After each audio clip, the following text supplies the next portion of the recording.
Now, why did Jesus have to die for our sins? Alam nyo naman, nung ibinigay si Jesus sa mga Hudyo, alam nyo na nangyari, di ba? Oh. Kasi si Pontius Pilate lang ang makapagsasabi kung palalayain o parurusahan si Jesus. Yung pagbibigay ni Pilate kay Jesus sa kamay ng mga Hudyo ay pagsasabing, sige, kayo na masusunod. Nakipag-compromise siya. Compromise. Kasi nga, ang priority niya ay walang revolusyon.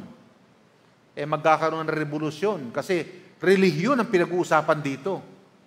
Relihiyon ng mga Hudyo na sa tingin nila, tingin ng mga religious leaders ay hindi nirespeto ni Jesus. Dahil nga yung isa sa pinakabanal na ino-observe nila, yung Sabado, yung Sabbath, ay nilapastangan at sa tingin nila, nilapastangan, hindi nirespeto. Yan.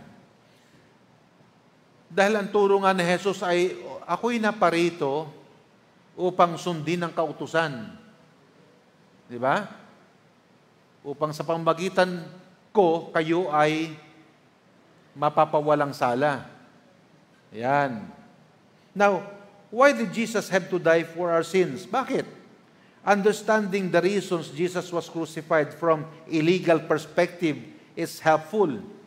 Nakita na natin yung legal perspective, di ba? Kung bakit naging legal yung kanyang kamatayan.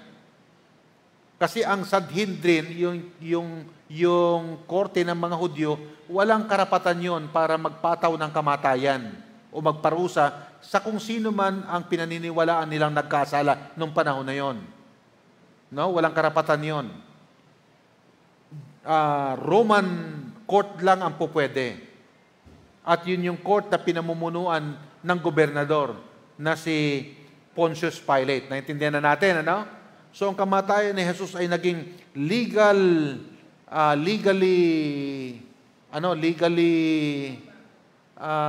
accepted.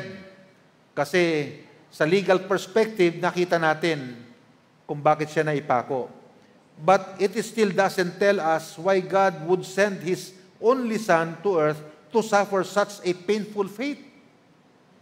Legal perspective pa lang yung nakita natin. Pero hindi pa rin natin nakita kung bakit si Jesus ay namatay sa napaka-lupit na kamatayan. Ang crucifixion, no? Na hiniram lang ng mga Hudyo, ng mga Romano yan sa Chaldeans. Chaldeans po ang nagpromotor niyan. No? Why did Jesus actually had to die for us? To answer that question, we have to rewind the story back to the Garden of Eden. Magre-rewind tayo. Babalik tayo sa Garden of Eden. No, ever since, no, how sin keeps us away from God. Kasi ang kasalanan po ang nagbigay ng distansya. Di ba nasabi ko yan noong nakaraan? Nang dahil sa kasalanan ay nagkaroon ng distance na mismong ang kamay ng Diyos ay hindi pwedeng makaabot sa atin. Di ba? Oo. Pati yung tingin niya, hindi kaya tayong abutin. Diyos yun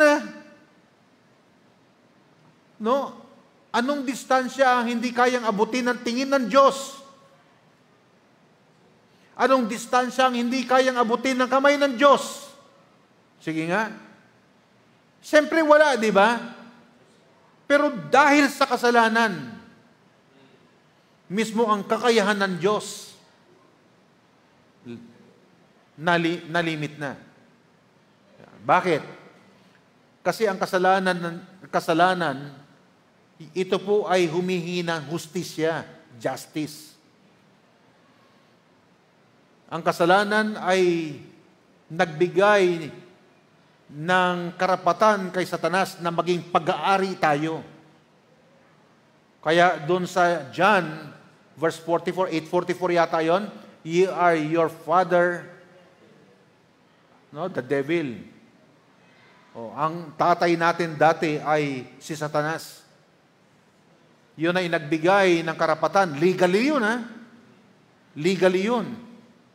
Tayo po ay naging anak ni Satanas. Legally. At legally, kinakailangan tayong mabawi. Kaso may justice eh.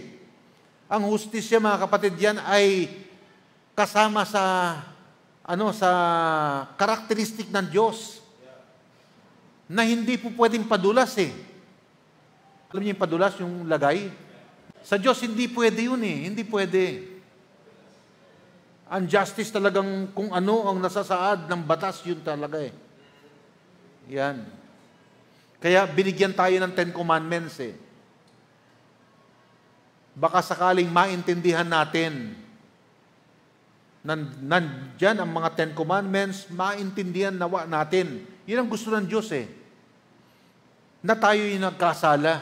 Alam niyo ba yon? Kaya sa New Testament, ang tawag sa batas ay schoolmaster, teacher. Nagtuturo sa atin ng na tayo ay nagkasala. Hindi eh, di ba? Hindi tayo natuto eh.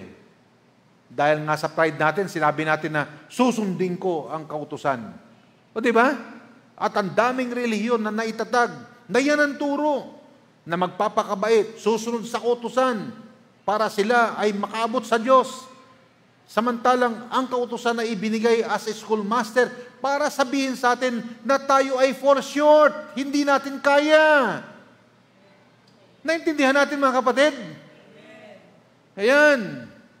Dahil nga, isa sa mga characteristic ng Diyos is that He is a just God. Na kung ano yung kailangan matupad at walang pwedeng tumupad nun. Yan. So, we ignore. Kung tayo nagkasala, we ignore what God wants because we'd rather do what we want. Di ba? Nung tayo nagkasala na, we disregard what God wants. Ang gusto natin, what we want. So we set our hearts. Ganito ang mga sistema natin eh. Man set his heart on accumulating power and wealth for themselves. Kaya power at pera ang gustong niyang makamtan para sa sarili niya. And we didn't take good care of what God gives us. So, we are too darkened by our sin to find our way back to God on our own. Talagang nadiliman na, sobrang dilim na ng dadaanan, pati ang ating mga paningin ay sobrang dilim na hindi na talaga natin kayang, alam mo yung hanapin kung saan tayo nagmula. Tama ba yun, Sino man tao ngayon ang utusan mong hanapin kung saan siya nagmula, hindi niya matatagpuan, hindi niya makikita. Bakit? Sapagkat dahil sa kasalanan, ang kanyang mga mata ay nadiliman na. Dumilim na ng sobra. At kung meron mang dadaanan pabalik, hindi niya makikita yun. And God's justice requires that there be price for our sin. Dahil sa kadiliman na yan, kinakailangan ng presyo. Kaya nga, merong verse sa Book of John na sa sobrang dilim, kinakailangan kumilos ng Diyos. Ibinigay ang anak at ang sabi, ang sinumang ibibigay ko sa Ama ay hindi tatanggihan ng Ama. Di ba nakita nyo? Ang anak ng Diyos ang nagsabi noon, na sino man ibibigay ko sa Ama, hindi tatanggihan ng Ama. Para tayo maligtas, kinakailangang ibigay tayo sa Ama, sapagkat hindi natin makikita at hindi natin kailanman masasalat ang daan kung saan tayo nanggaling. Sapagkat ang isip, ang paningin, ang lahat ng kasukasuan ng ating buong pagkatao ay nalukuban na ng kadiliman ng dyablo. Yan. Yet, despite our flaws, God loves us.